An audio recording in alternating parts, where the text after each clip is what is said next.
Good morning সবাইকে।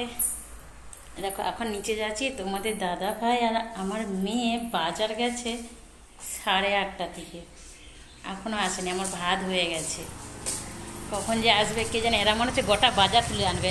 এই দেখো চলেও এসছে বলতে বলতে। তোমরা কি গোটা বাজারটাই তুলে নিয়ে এলে নাকি গো? আমি তো নিচে যাচ্ছিলাম, মোটর আমি চালিয়েছি, আমি তো দিদি ভাই চালিয়েছে। দেখো আমি নিচে যাচ্ছিলাম যে আসছে কিনা দেখতে, দেখো চলে আসছে। বাজার গিয়েছিস, ব্যাগ নিতে পারবি, নিয়ে দিই। বাজার গিয়েছিলিস কেন?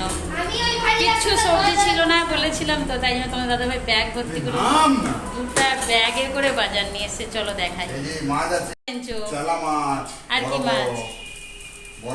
চলো এখন একটু পরে দেখাচ্ছি। বাবা অত মাছের দাম নিয়ে আসার দরকারই ছিল নি, বলো। বাজারে কি হয়েছে না? ওই বাজারে কি চেলা মাছ দোকানে কি ভিড় হয়েছে? ছেলা মাছ দোকানে ভিড় হয়েছিল? আমার মেয়ে এখন ঠিক করে কথা বলতেও জানেনি।